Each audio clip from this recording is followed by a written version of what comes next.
নমস্কার বন্ধুরা, আমি পলাশ। আপনারা দেখছেন technical Bengali idea YouTube channel.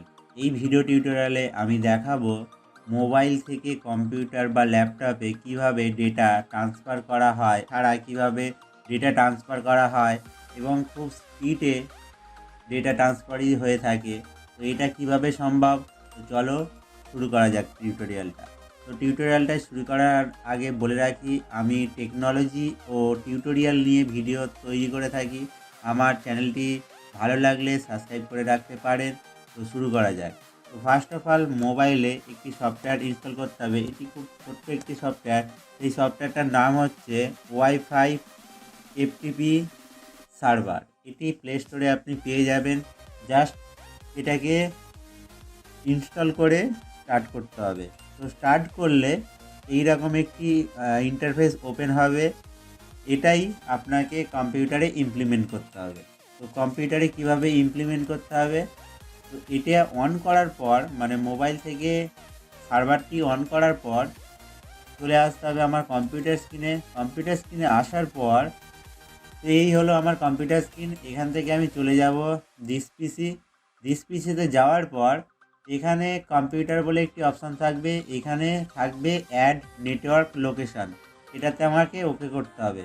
তো ওকে করার পর এখানে নেক্সট করব।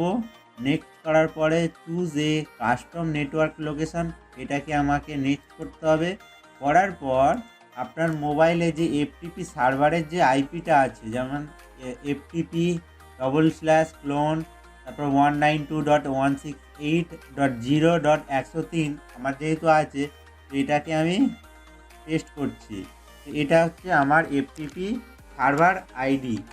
তো এটা ওকে করে দিলাম। দেওয়ার পর জাস্ট এখান থেকে নেক্সট করব। নেক্সট করার পর এখানে আমি লগ অন অ্যাননমাসলি এটাকে আনটিক করব। করার পর এখানে আমি একটা নাম দেব।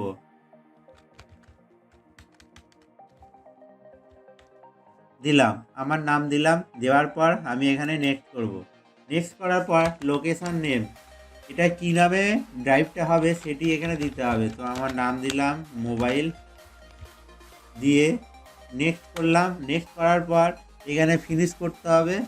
জাস্ট এখান থেকে ফিনিশ করলে এইবারেতে আপনার যে মোবাইলে একটি ইউজার আইডি আর একটি পাসওয়ার্ড দেখতে পাবে। তো এই ইউজার আইডি এখানে অ্যান্ড্রয়েড আছে, পাসওয়ার্ডও আমার মোবাইলে অ্যান্ড্রয়েড দেখাচ্ছে। তো এখানে অ্যান্ড্রয়েড লিখব। দেওয়ার পর এন্টার করলাম। করার পর দেখতে পাচ্ছি যে আমার যে মোবাইলের যত জিনিস আছে ফোন মেমোরিতে, সব জিনিসই আমার কম্পিউটারে চলে এসেছে। এইবার আমি এই কম্পিউটার থেকে আমার পিসিতে বা ল্যাপটপে আমি কপি করে নিতে পারি, বা মোবাইলে কোনো জিনিস আমি আমার কম্পিউটার থেকে পাঠাতে পারি। এটি খুব সহজ একটি ওয়ে। তো এই টিউটোরিয়ালটি যদি ভালো লেগে থাকে তাহলে আমাকে কমেন্ট করে জানাতে পারেন। আর এই টিউটোরিয়াল সম্বন্ধে কোনো কোশ্চেন থাকলে বা এই সফটওয়্যারটা প্রো ভার্সন কীভাবে ডাউনলোড করবো জানতে থাকলে আমার কমেন্ট সেকশানে কমেন্ট করবে। আমি আমার যে সফটওয়্যারটি আছে সেই সফটওয়্যারটির লিঙ্ক আমি দিয়ে দেবো। তো thank you and good bye. ভিডিওটি দেখার জন্য ধন্যবাদ।